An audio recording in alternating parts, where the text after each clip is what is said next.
Sahana Bhavatu Sahano Bhunaktu Sahaviryam Karavavahai Tejasvina Vaditamastu Ma Vidvishavahai. Om Shanti Shanti Shanti. May the Divine Being look over us lovingly as a mother and father. May the Divine Being support and nourish us as a mother and father.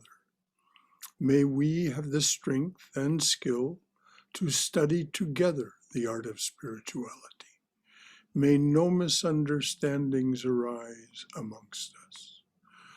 Om, peace, peace, peace be unto us, and to every beloved being everywhere. So good morning, and namaste, everyone. As you may know, Diwali, the Festival of Lights, which is celebrated in India and by her daughters and sons everywhere, began yesterday.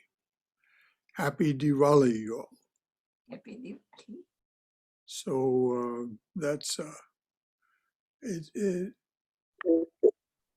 it's not something that we observe much here at the center, but certainly it's honored and respected as a very important expression of the celebration of the light. But our task here is to focus on how to get to the light of which all other light is a reflection. So we have another holiday coming up. Thanksgiving falls on Thursday, November 26th this year. We will celebrate it together for a short time with a special Zoom gathering at 4 p.m. that Thanksgiving afternoon. Details will appear on the website, on the Facebook page, and in your e-newsletter. So please be alert for that. Holy Mother's Puja, Sri Sarada Devi's birthday celebration, will be held on Sunday, January 3rd, 2021. It will be again by Zoom. We will announce details sometime in December. So, any other announcements that I might have made that I didn't make? Anyone have something that they want announced? Brother Shankar? Yes, dear. In addition to Diwali yesterday, today is the first day of the new year. So Wonderful.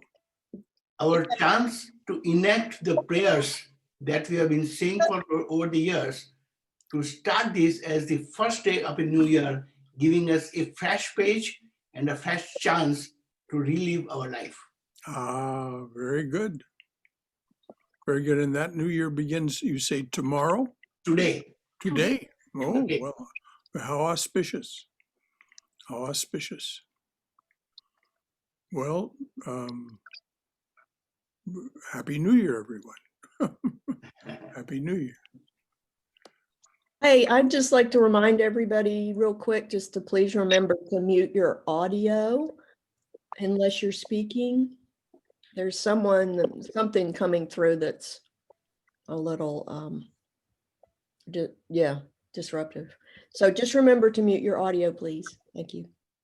Thank you, Cindy. Cindy's our monitor for this sort of thing, and I really appreciate her taking care of I'm the hall monitor. it. The hall monitor, right. All right, let us begin. November is a month for the study of Raja Yoga, a spiritual path often called the yoga of meditation. As a Raja Yogi, you use ancient, proven spiritual techniques to quiet your mind and gain control of your attention.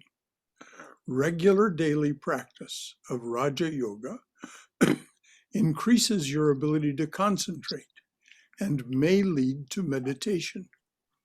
This can unite you with the divine presence, the source of your being, and liberate you from the cycle of rebirth and death.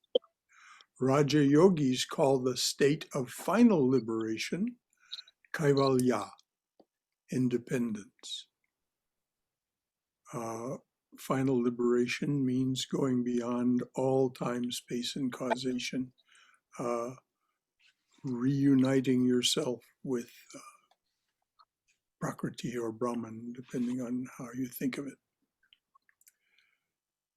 So that's the frame of reference for this morning's talk. The title of this morning's talk is I Will Tell You a Secret.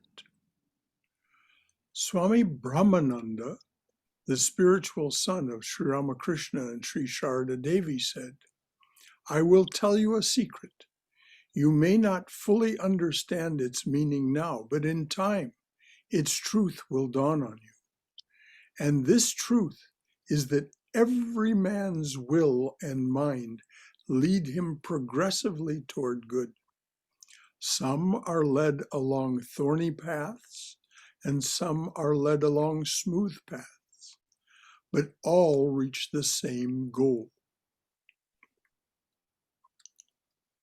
I will tell you a secret. You may not fully understand its meaning now, but in time its truth will dawn on you. And this truth is that every person's will and mind lead that person progressively toward the goal. And now that's the end of the quote. The goal of which Brahmananda is speaking is self-realization, freedom, liberation from all apparent bondage. I say apparent bondage because the truth is the being that is expressing this body, mind, and intellect is never bound, but has created a situation in which there is seeming bondage in order to have a universe of being and doing. Brahmananda ji, Raja Maharaj, you'll hear him called Raja Maharaj also, he taught that you can accelerate this process of liberation by your own efforts, by your spiritual practice. Swami Shivananda, another of Sri Ramakrishna's direct disciples, said, all that one has to do is establish God in one's heart by any means. All that one has to do is establish God in one's heart by any means.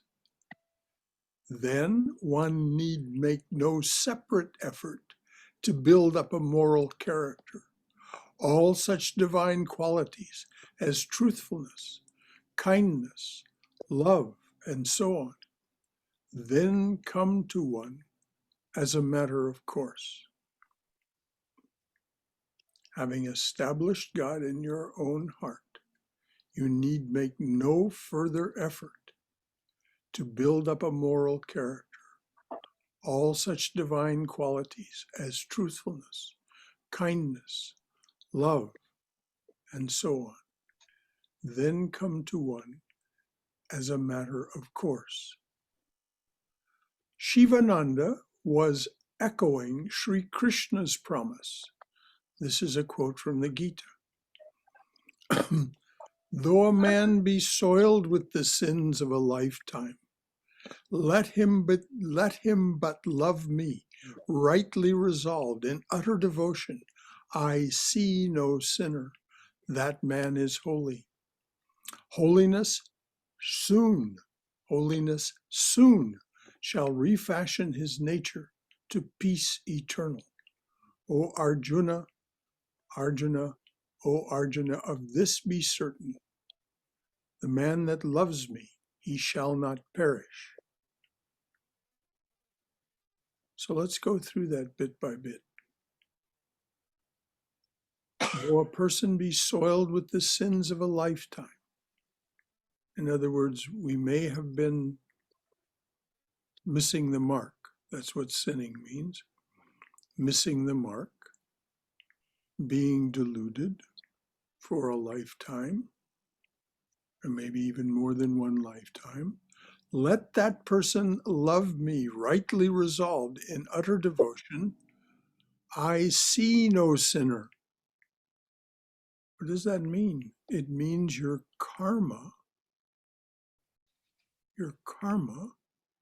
is absorbed by the divine, and you have no more bondage. That person is holy. Holiness, soon, in other words, in this lifetime. Holiness in this lifetime shall refashion that person's nature to peace eternal, the peace that passeth all understanding. O Arjuna, O Arjuna, of this be certain, the person that loves me, that person shall not perish.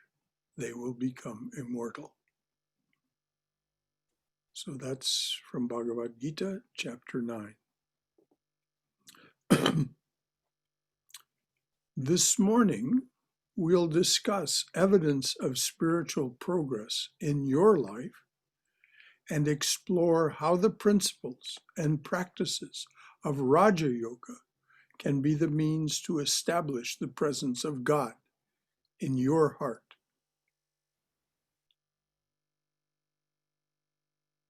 Some of you may know the name Walt Whitman. Walt Whitman was a very great American 19th century poet. Swami Vivekananda called him the sannyasin of America. And here's a little preamble to the talk that discusses the results of Whitman's spiritual practices. Because of the first line being no longer used in our language, daily language, I'm going to interpret. The first line is, trippers and askers surround me. Trippers means those who would trip you up by asking questions. So, and trying to catch you in a misrepresentation or a posturing or so on. So he says, trippers and askers surround me. People I meet, the effect upon me of my early life, or of the ward and city I live in, or the nation. The latest dates, discoveries, inventions, societies, authors old and new, my dinner, dress, associates, looks, compliments, dues, the real or fancied indifference of some man or woman I love, the sickness of one of my folks or of myself, or ill-doing, or loss or lack of money, or depressions or exaltations, battles, the horrors of fratricidal war, the fever of doubtful news, the fitful events. These come to me days and nights and go from me again, but they are not the me myself. Apart from the pulling and hauling stands what I am, stands amused, complacent, compassionating, idle, unitary, looks down, is erect, or bends an arm on an impalpable certain rest, looking with side-curved head, curious about what will come next, both in and out of the game, and watching and wondering at it. Apart from the pulling and hauling stands what I am. Stands amused, complacent, compassionating, idle, unitary. Looks down, is erect, or bends an arm on an impalpable certain rest. Looking with side-curved head, curious about what will come next, both in and out of the game, and wondering at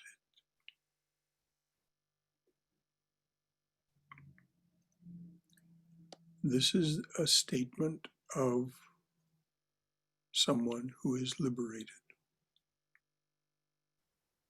apart from the pulling and hauling. So what did Whitman achieve? And what is the game he wrote of? His achievement?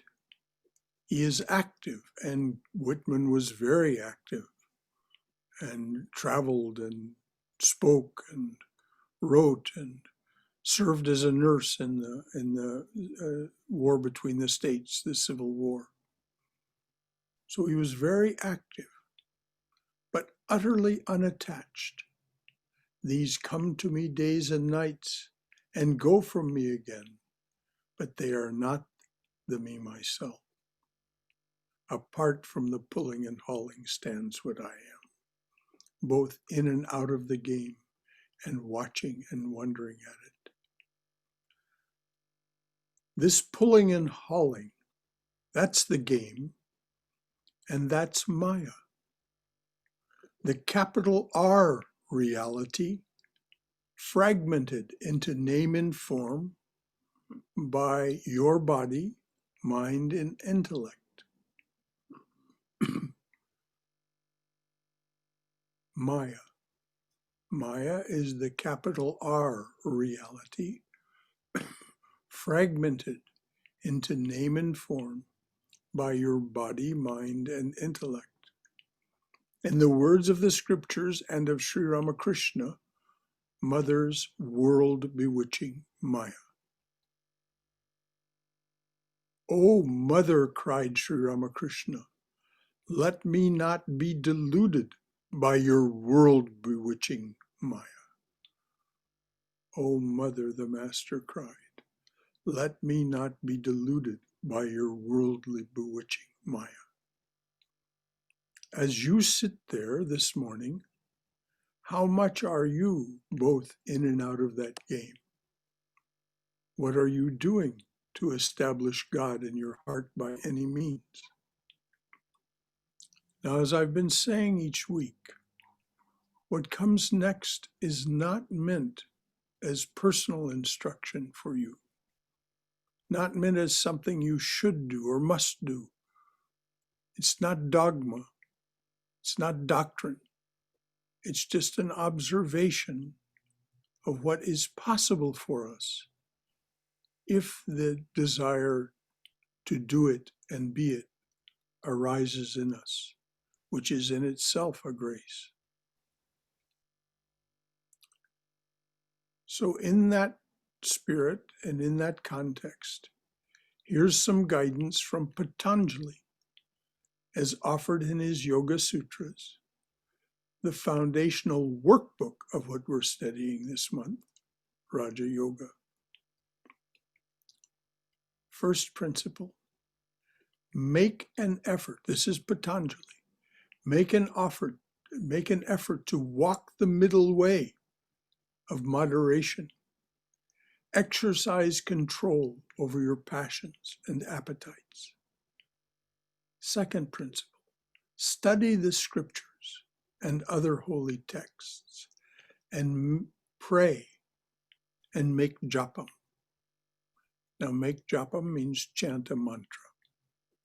We'll talk about what's in all of each of these.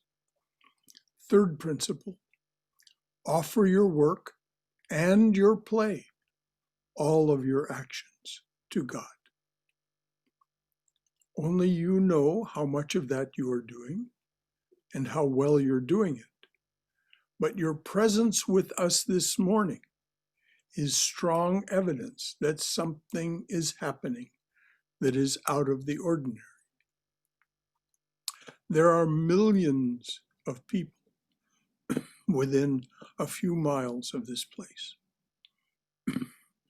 And yet there may be 30 to 40 of us gathered here this morning. Now, does that make it somehow the most important thing you could be doing? No, but it is what you are doing that indicates that there's something in you that wants to move beyond where you are toward greater freedom and happiness. Those of you familiar with Patanjali's Yoga Sutras may have noticed that the actions just listed, moderation and self-control, study and prayer, and dedication of work and play to God, are from Chapter 2 of the Yoga Sutras. Chapter 2 is titled Yoga and Its Practice. Here is Swami Prabhavananda's interpretation. Swami Prabhavananda was my teacher, and he wrote a book called How to Know God. And in that, here is his interpretation of Patanjali. Swami Prabhavananda translated aphorism 1 of chapter 2 this way: austerity, study, and dedication of the fruits of one's work to God, these are the preliminary steps toward yoga. Now, the preliminary steps, once achieved, are the goal. So as you're doing them, the journey itself is a progress toward greater freedom and happiness, each step of the way. So let's define the words that are used here: austerity, study and dedication of the fruits of one's work to God. First, austerity. The Sanskrit word is tapas. In a sense, it means friction, that which generates heat or energy. Here it means generation of that energy, doing the things that generate that energy and redirecting it from lower to higher expression toward the goal of yoga. All life is an austerity. All of our work is an austerity. What do we do with the energy that results from that? According to Patanjali, we redirect it from lower to higher expression toward the goal of yoga. What is that higher expression? Controlling your passions and appetites, you become less centered, self-centered. Controlling your passions and appetites, you become less self-centered and more spiritually centered. So we can dissipate the energy that we generate through our living, burning the oil in our lamp, as Sri Ramakrishna put it. We can dissipate that energy through our passions and appetites, or we can conserve that energy. And in doing so, you naturally become less self-centered. Walking the middle way in body, mind, and speech. Walking the middle way means moderation. Not too much eating, not too little eating, not too much sleep, not too little sleep, not too much exercise, not too little exercise. That has to do with your body. Your doing. Moderation. Speech. Rather than being immoderate in our speech, too much speaking, too much chatting with others and so on. We moderate that. We moderate what we say and we are mindful of what we really mean by what we say. So often we speak carelessly. It's so easy to speak carelessly.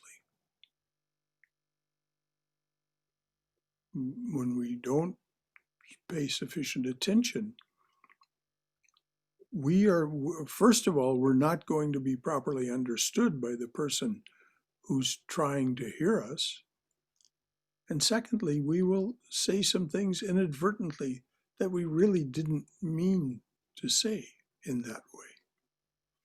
So we have to be mindful of moderating our speech.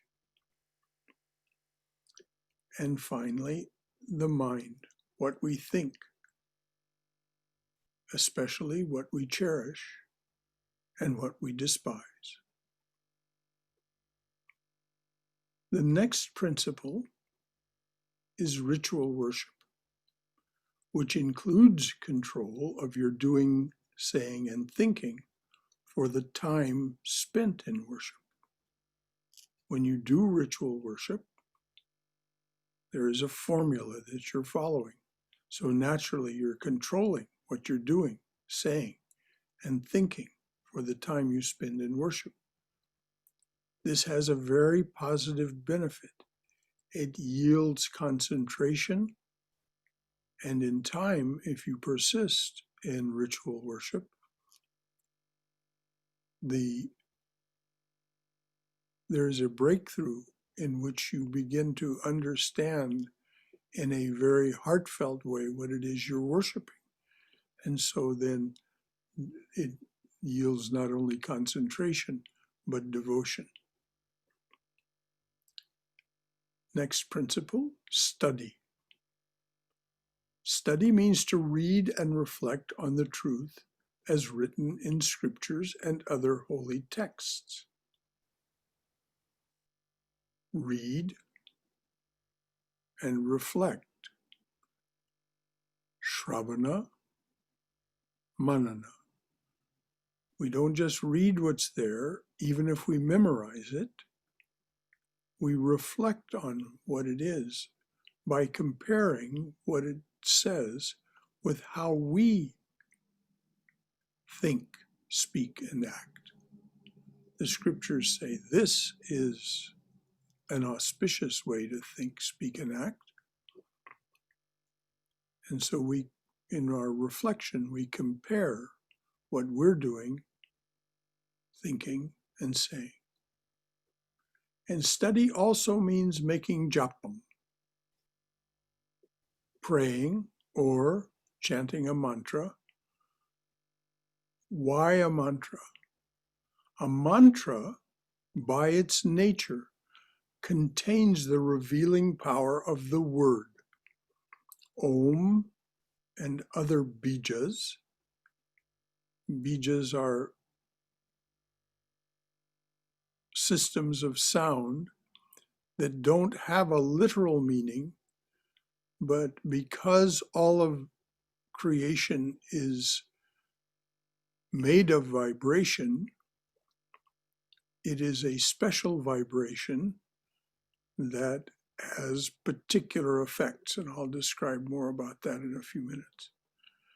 But then the mantra contains Om, the all-containing word, special words or special systems of sound called bijas, and then the names of gods, goddesses, and the incarnations of God.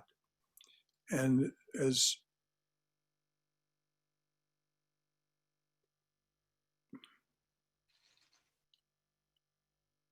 is said in Chaitanya's prayer, various are thy names, O Lord, in each and every name thy power resides.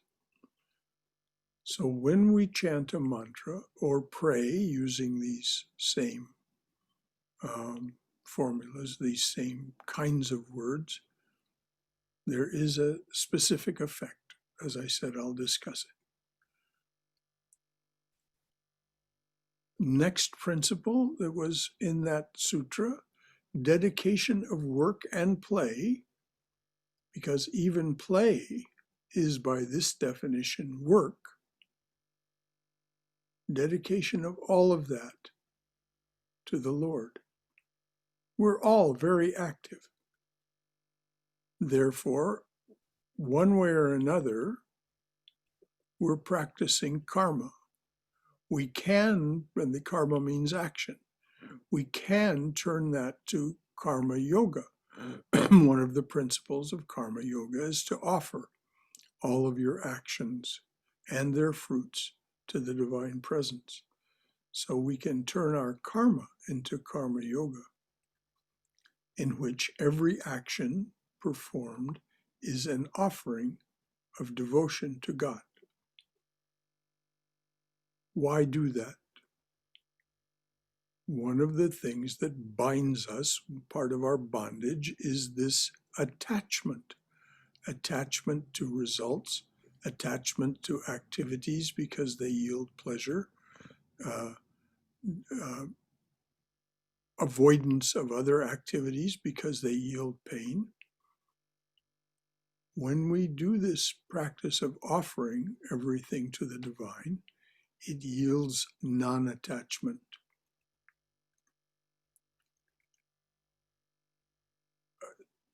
A few words about attachment to results. Dispassionate analysis, manana, dispassionate analysis will show that your portion of any action is in reality very small. Just take your body. Just think about your body. You get a small cut on your hand. Yes, you may put some disinfectant on it, and you may put a bandage on it, but you don't need to do anything more than that, unless it's a very serious cut in which you might have some stitches put in. But the repair done, so that in a few days, or perhaps even no longer than a week, the hand is as good as new. What did you do? What was your contribution to that? Virtually nothing. When you take some food and you digest it, and the digestion becomes the energy that you use to do all the other things that you do. What was your participation in that digestion? Of course, if you're immoderate, your digestion will be interfered with. But if you're moderate and eat well, it all goes smoothly. So it's our participation when you look carefully at what's going on with you and around you. Your participation is really very small. As Sri Krishna and Sri Ramakrishna say, your fundamental delusion is that you are the doer.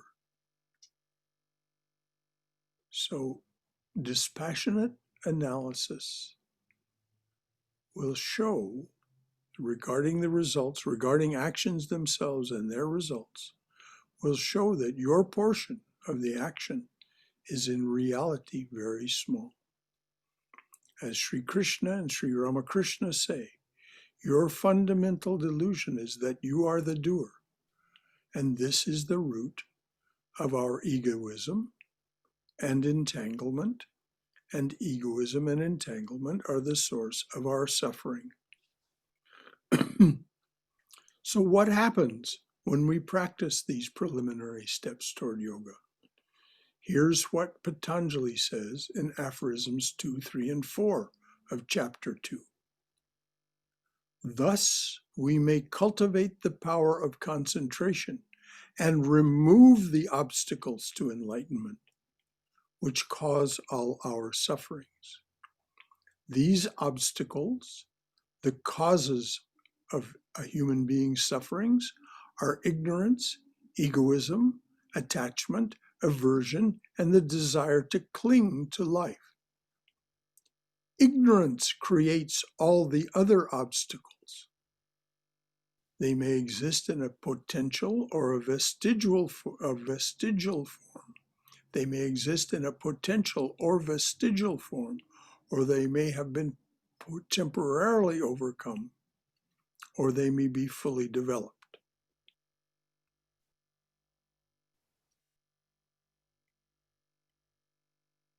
So as we do our spiritual practices, we minimize the ignorance that creates all the other obstacles.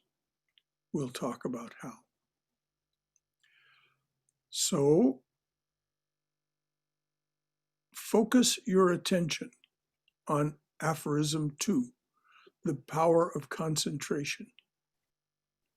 Because as Swami Vivekananda points out most forcefully in his book, Raja Yoga, everything that has ever been accomplished, everything from the most insignificant to the most significant, has been the result of the power of concentration.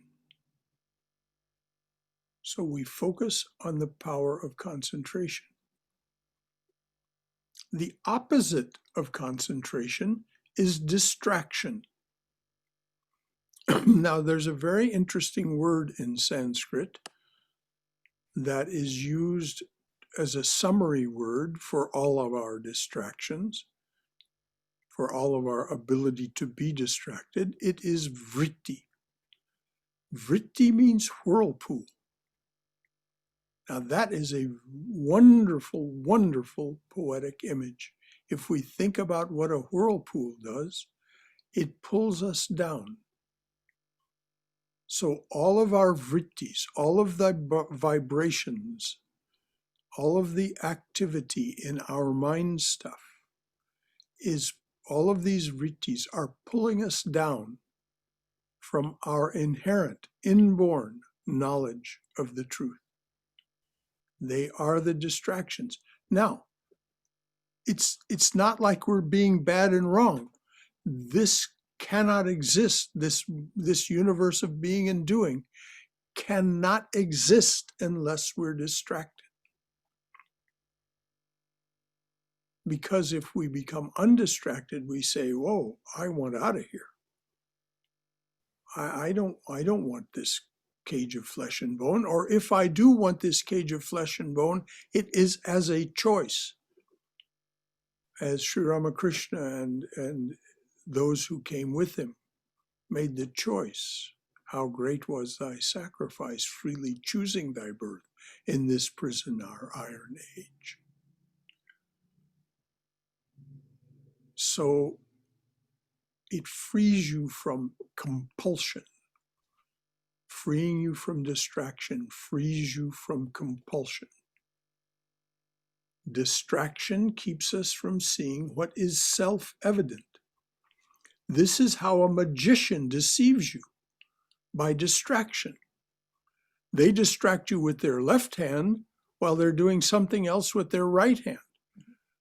When you see the results of what was done, you don't understand how it could possibly have happened because you didn't see what was happening with the right hand. That's how a magician deceives us.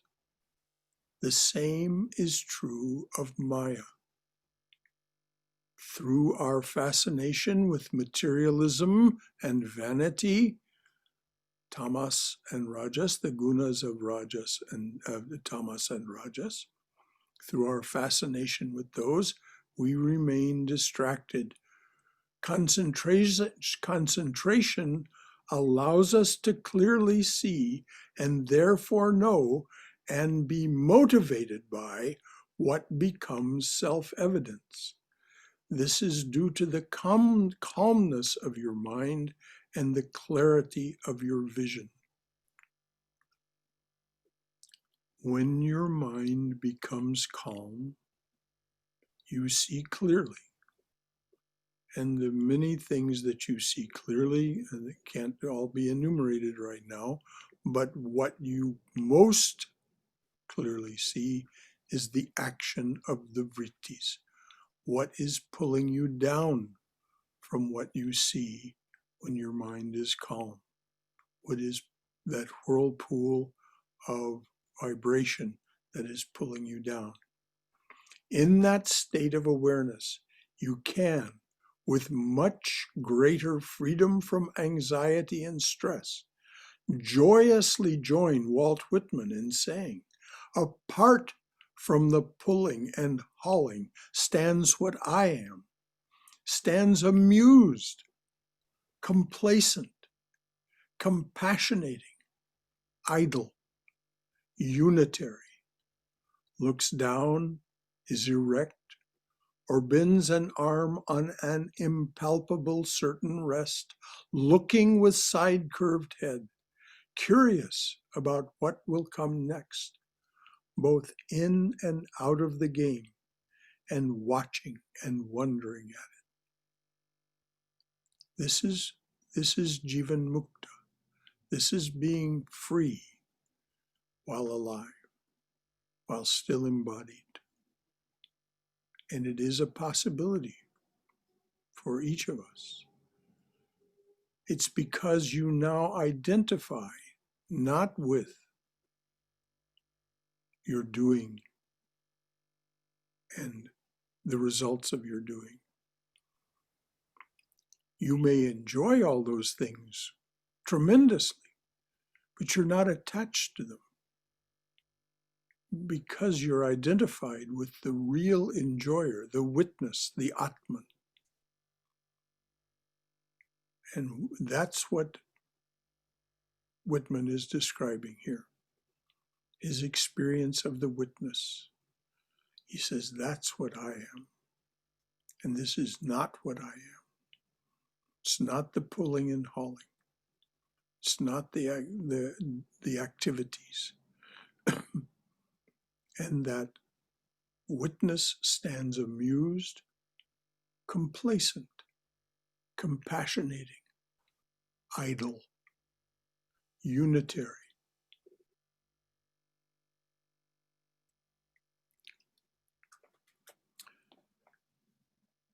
So that's the secret.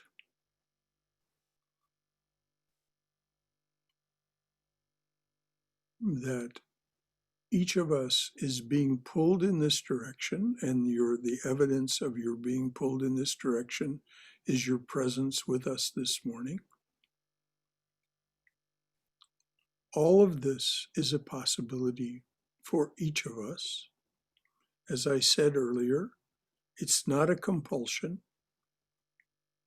It's not as if you must do it. As Sri Ramakrishna said, go, enjoy the world. I have no objection. But when you are sick of it, return to me. I have the cure.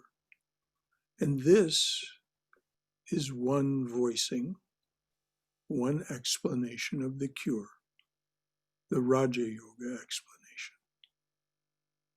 Next month, we'll study the Jnana Yoga explanation, and after that, the Bhakti Yoga explanation, and after that, the Karma Yoga explanation, and so on. There are various ways that are suited to our nature. But this is something that can, if you wish, be practiced by pretty much everyone, which is why it was described under the title, I Will Tell You a Secret.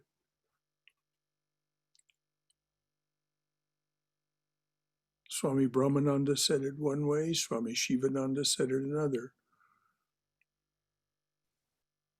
What Swami Shivananda said is, the secret is just establish God in your heart. What does that mean? God is already there. You reveal it by these practices of Raja Yoga. You reveal that fact. The divine presence, the living presence, is already seated in your heart. The scriptures all say so. Christian scriptures, Sufi scriptures, Hindu scriptures. It's there. It has only to be revealed. And in that revelation, comes great freedom and happiness.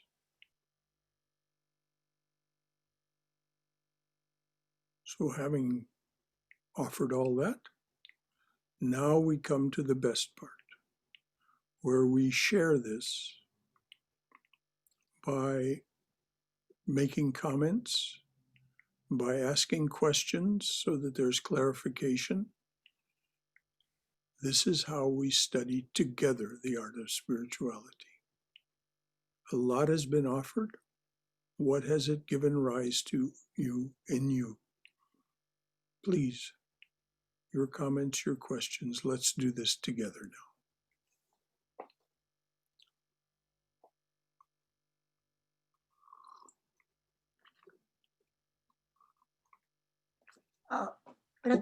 Brother Shankara, Yes, Uma. one question just to clarify these two approaches in my mind.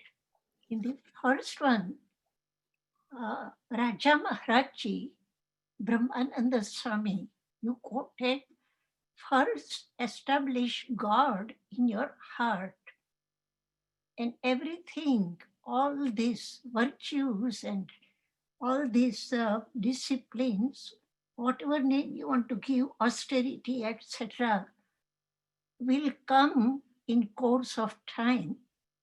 Versus Soon, not just in from course of time. Shivananda. Soon. Okay.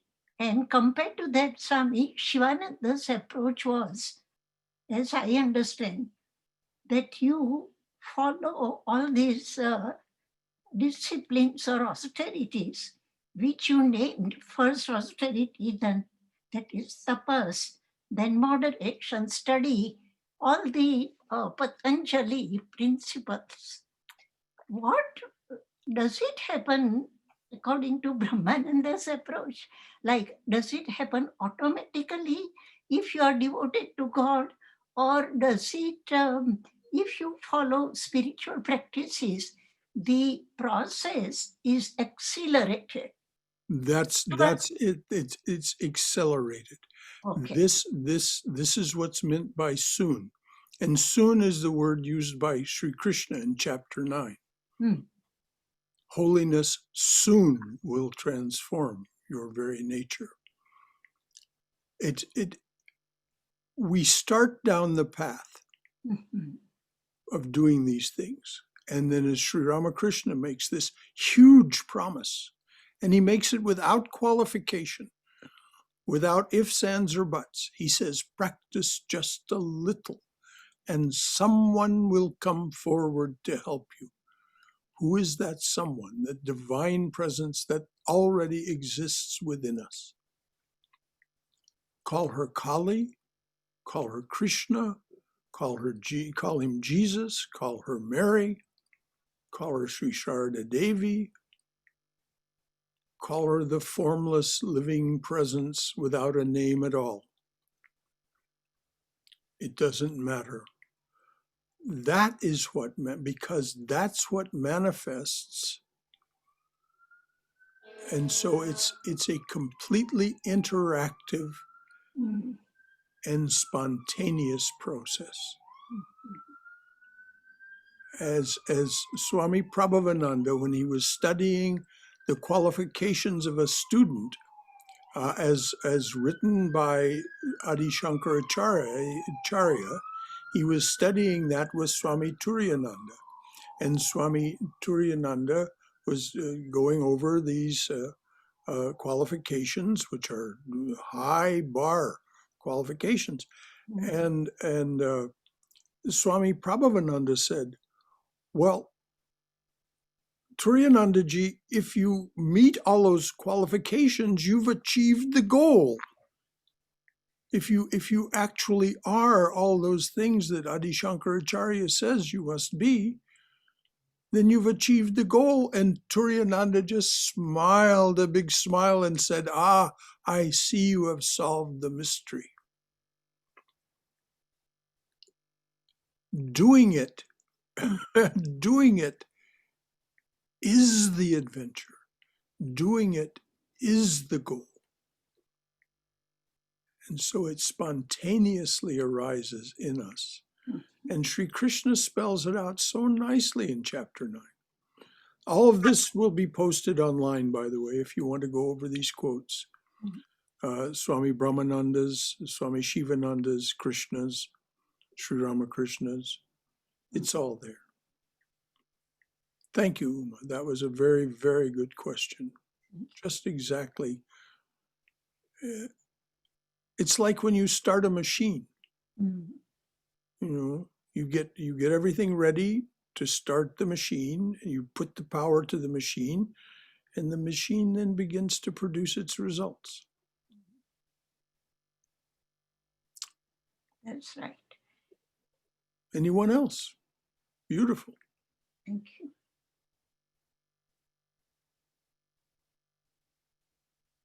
Hi, I'll say something. Can everybody hear me? Yes, Tom. Hello there. Hi. I've got iffy technology, so if my voice goes out, somebody. It just did go out. As soon as you said if my voice goes out, it went out, Tom. So we can't hear you anymore. I'm sorry. Can anybody hear me? Now we can hear you again. Okay, Yes. okay. If I go out again, I'll just pass. So I like the idea that the doing it is it. Rather than have an idea that it's sometime in the future, I might achieve some state of perfect enlightenment. I like the idea that I just like to meditate. I come to the shrine. I mean, I don't always like to meditate. Sometimes it's hard, but mostly it's a pleasant, exciting, interesting, good, or wonderful experience. Yes. Just in the present moment. I recently went through a period of real doubt because I have certain psychological problems like anxiety, which I've dealt with. Well, from what my mother told me, I've had anxiety since I was a little kid. Mm-hmm. And I had hoped, you can't hear, yeah, okay. I had hoped that over time meditation would solve this problem. And it's probably has helped, but I still have problems with anxiety. Mm-hmm. So I went through a period of discouragement, and I was thinking I would just quit. I was just going to stop meditating. And I was talking about this with my girlfriend, who's really good because she's an outsider looking in. She has no interest in meditation or my spirituality at all. She's just a good person. Mm-hmm. And so she has maybe a more, she's an outsider looking in. And I'm saying all this stuff about how it doesn't work. I've still got problems. I'm going to quit. And she just looked at me and she said, "But you like meditating." And that just, that got to the heart of it. That what got a good to the heart friend. of it. What a good friend. So anyway, I'm still meditating and I still have anxiety, but I can live with it. And life is good. Thank you for listening. Well, thank you for contributing that. And the fact of the matter is that if you read the last couple of chapters of the Crest Jewel of Discrimination, Viveka Chudamani, we find that the enlightened soul is not free from these things. The enlightened, because they come with the package that they came in, but they are no longer sidetracked by them, just like you weren't sidetracked because the divine presence in the form of your wonderful friend said to you, "But you like meditating." That's just the perfect comment. So, yes, the enlightened soul still has all of that stuff. As Patanjali said, they may be fully developed, they may be dormant, they may be whatever they are, but they're there, all this stuff. And so, but the enlightened soul the person who has achieved what Adi Shankaracharya speaks of as enlightenment simply sees them as the vrittis, that they are just a form of distraction pulling them down and away. And so they just let them go, as you did by going back to meditating and not quitting, not being sidetracked. Beautiful, Tom. Thank you. That was great. And you have a very good friend there. Anyone else? This is Keith, Brother Shankara. Yeah, hello there, Keith. Hey, just want to make a comment. The Walt Whitman. Now we lost poem your is voice. outstanding. Say it again. Can you hear me now? Yeah, I can hear you now. All right. The Walt Whitman poem, fantastic. Where can I find it? It's in the book is Leaves of Grass, but you can look it up online. It's within a poem called Song of Myself. So just Google Walt Whitman, Song of Myself, and it'll come up in its entirety, the whole poem from which that is taken. And I can guarantee you, knowing you a little, Keith, you will rejoice in that poem. And you may want to then get a copy of the full book, Leaves of Grass, which is his exaltation about the being and doing of universe. Thank you, Brother Shankara. Anyone else? Brother Shankar? Yes, Bhagirath, I've been waiting. Yes. The secret that you gave today is called an open secret. Yes. It is closed from no one. But at the same time, since Keith brought about the Whitman, he's a poet. And the Sanskrit word for poet is kavi. And kavi means three things. The one who can make beautiful images out of imagination. Mm-hmm. Number two, the one who is a physician. He has a power of healing. Mm-hmm. And number three is a visionary. Mm-hmm. So Whitman belongs to the third category of visionary and goes to show he did not know Sanskrit. Perhaps he did not read Upanishad, but he immediately grabbed the truth.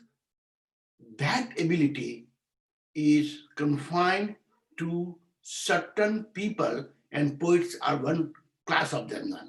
Yes. Having said that, the second point I wanted to bring about the use and abuse of the speech.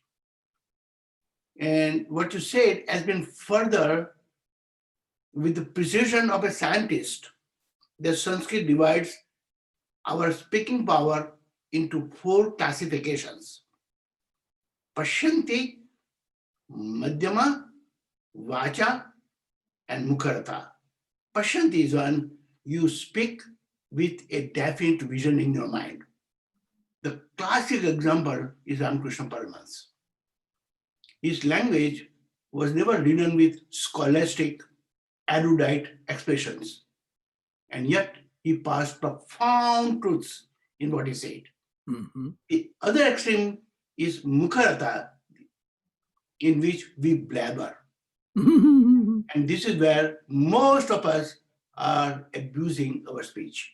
Many times we say something which we ourselves do not mean what we are saying. So how could the other word ever understand? Mm-hmm. So Whitman also belongs to that Pashyanti group. He can speak something, and you can see how in such common words, he has unlocked uncommon truths of life. Yes. The third thing I wanted to bring about was, you said about the body, which is so true. But there was a French surgeon, Pare, P-A-R-E, and Pare used to say as a surgeon, I close the wound, God heals them. Mm-hmm. He never took the credit for his surgical skills. Mhm. It's a God. So there are some who see beyond the reason, but the point I'm now appreciating, which is not as much appreciated by us as it should, body has tremendous forgiving ability. Ah, yes. Tremendous. Last time we discussed diarrhea to the fullest extent, so I don't want to bring that back again.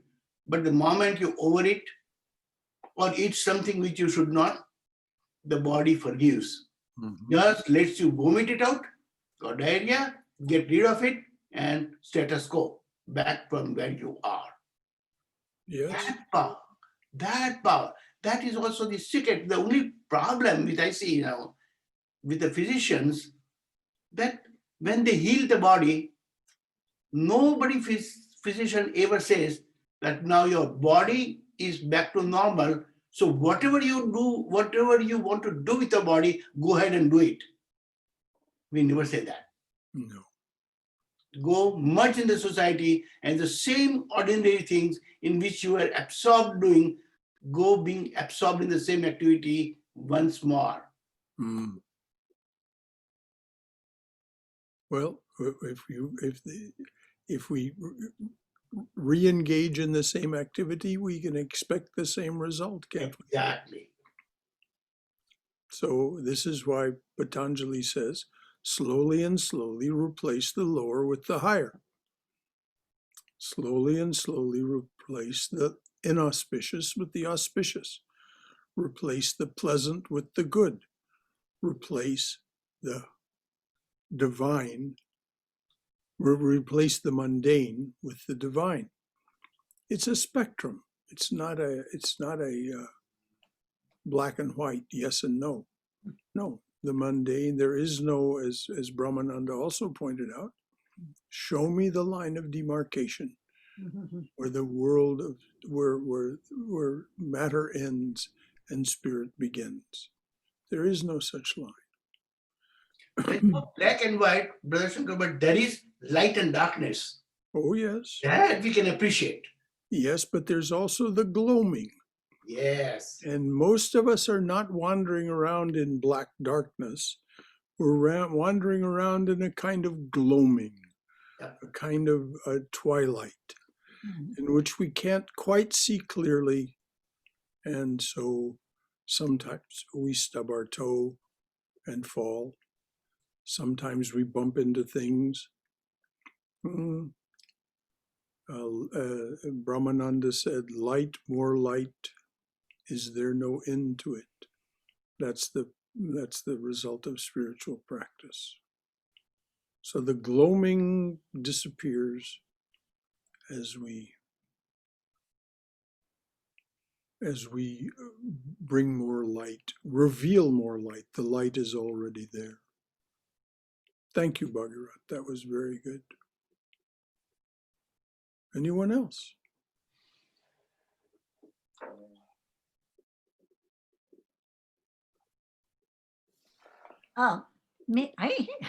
This is something that just struck me. Mm-hmm. What would you say to someone who is an atheist, who does not believe in God?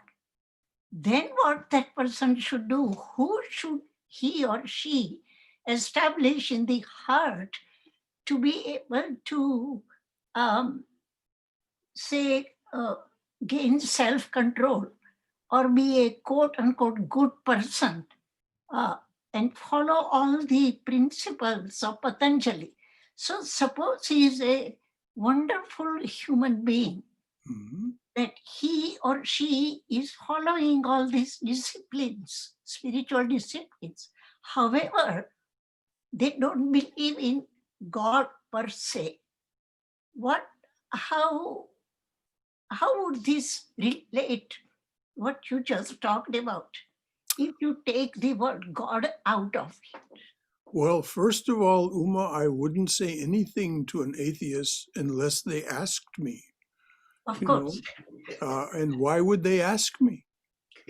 But if indeed they asked me that question, if indeed they said, what do I replace this with? Mm. I would say, what do you want to replace it with? Why is there any need to replace anything? Where is that want coming from? What is lacking? If there's nothing lacking, then there's nothing to be done. And people will behave morally and ethically Mhm. on a utilitarian basis if they have a high conceptualization of utilitarian. And there's no reason to say anything to them. There's no compulsion in this. Right. But This is for us to avail ourselves of, involve ourselves with, as it pleases us. Right. But Brother Shankara, in other words, can somebody be spiritual without being religious?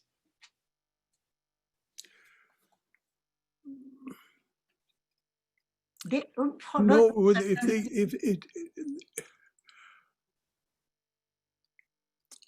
I don't really understand the question, Uma.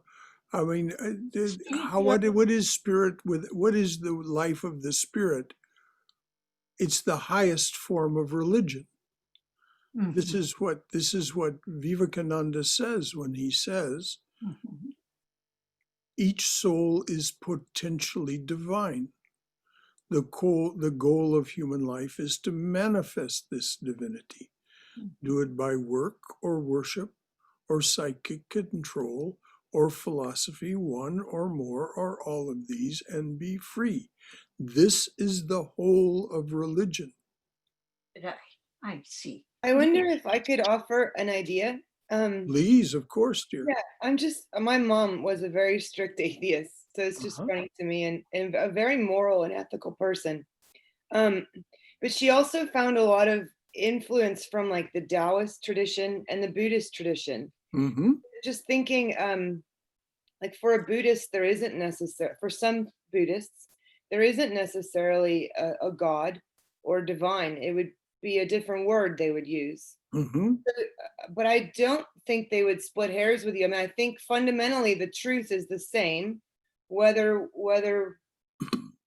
here in this talk, we know and we agree that the word is God and it is a divine source. But I wouldn't say that an atheist doesn't have that same thing inside of them driving them.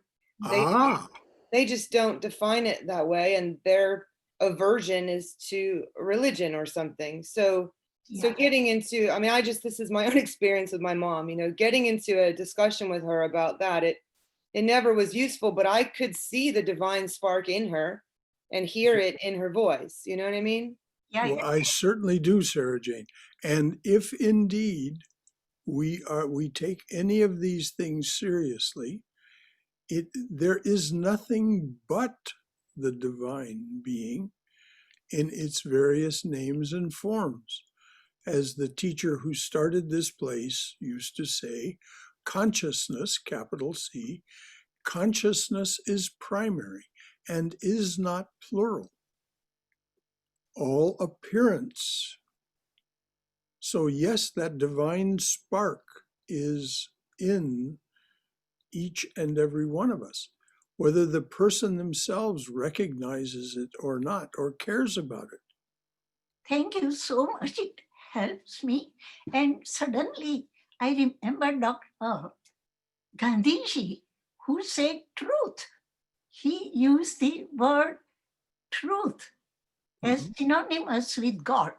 So even if he said somebody does not believe, suppose, in religion, still they're all after truth, and truth is equal to God. For him, truth is God, God is truth. That is one of the fundamental premises from which Vivekananda taught. Yes.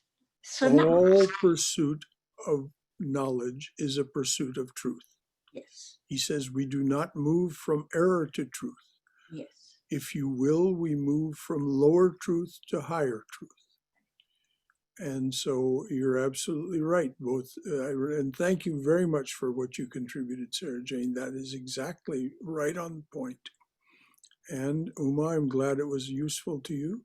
Thank you. And remembering what Gandhiji said, Yes. and truth, capital T. Yes. What does satyagraha mean? It means insistence on truth. Yep. The And essence the of truth does not have to have a name or a form. Mhm. Hmm? Yep. Truth is the, when Jesus said, know the truth and the truth shall make you free. Mhm. Hmm? Yes. So anyone else? This is wonderful. On that note of truth, well, Gandhiji, and I think what Swamiji says in Bhakti Yoga about renunciation, it's and even if you don't believe in God, it's the sense that you will renounce something for the sake of just the purity of the love you have for it. Ah, Love loves for the sake of love itself. I mean, just a mother and a child. The mother, the ideal mother, would sacrifice herself. Um, Swamiji talks about, the Brahmins who would, even if they were starving, they would give up the last morsel of their food to yes. someone who was hungry, even if that meant. And I just always have to remember that when Swami Vivekananda and Sri Ramakrishna were writing, I mean, they're in Bengal. I mean, it's the hungry season. Bengal goes through 3 famines throughout the rule of the British between the 18th century and the 20th century. There were 3 famines, and hunger and disease. I mean, Holy Mother, she dies from black fever. It's just everywhere, and it's amazing that these people, I mean, there are gods, and they taught us to look at each other as gods. Yes. And it's but they reached in the innermost recesses of themselves to gather this. I mean, it's superhuman power. And I think it's that force of love that Gandhiji talks about, of that power satyagraha. Yes.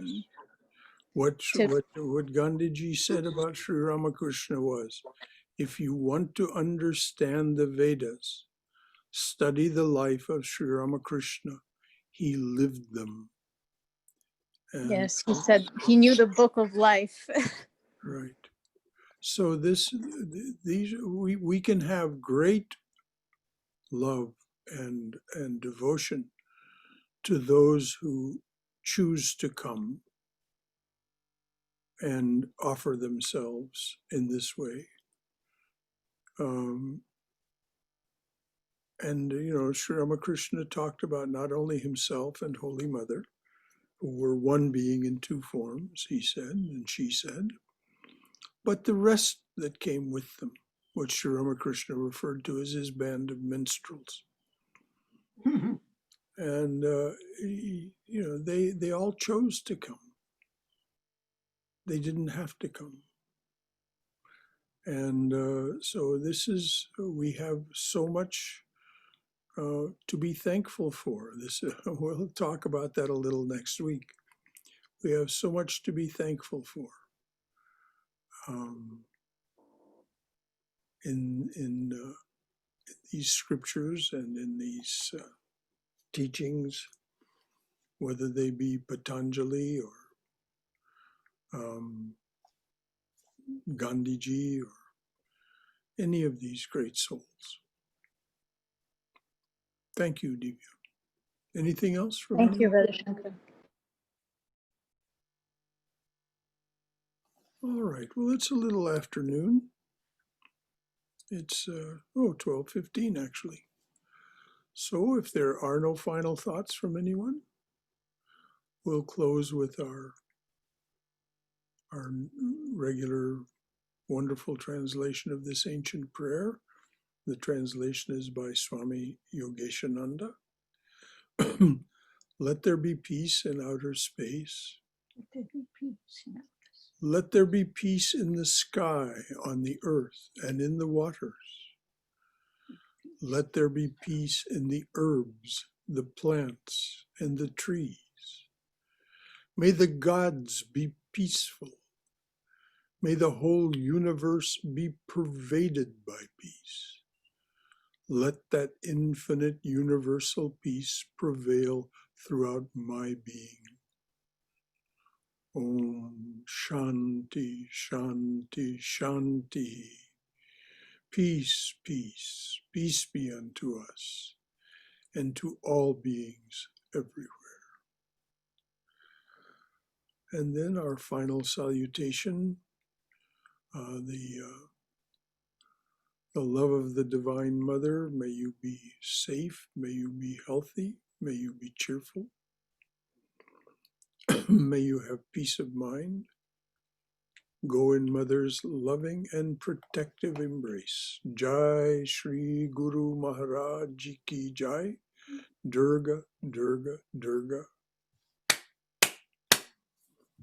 And happy Diwali, everyone, and happy welcome to the season of celebrations. Welcome to the season of joy, whether it be Sukkot or Hanukkah or Diwali or Christmas or Thanksgiving. All of these ways of remembering one another as the beloved. Whether we give gifts. Oh, by the way, you can probably see here a lovely little Krishna that was given to us by a devotee as a Diwali gift. And so appears on this shrine. There was already a Krishna from the Rasa Lila, from the Vrindavan divine play with Radha and the gopis and gopas. So this one, so that you can all see it, since we can't see the other shrine now, I put this new Krishna here. And thank you to the devotee that gave it to us as a Diwali gift. Jai Shri Krishna.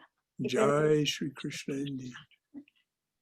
So goodbye, everyone, until those of you who wish to join us tomorrow night for our reading and discussion group on the love poems from God. And then Tuesday, we'll take up the life of Holy Mother. Wednesday, we're studying Swami Vivekananda's Jnana Yoga. On the next Saturday, we'll talk about we'll begin another of Swami Prabhavananda's talks gathered in the book Realizing God. And then the talk the following Sunday, next Sunday, the 22nd, is on giving thanks.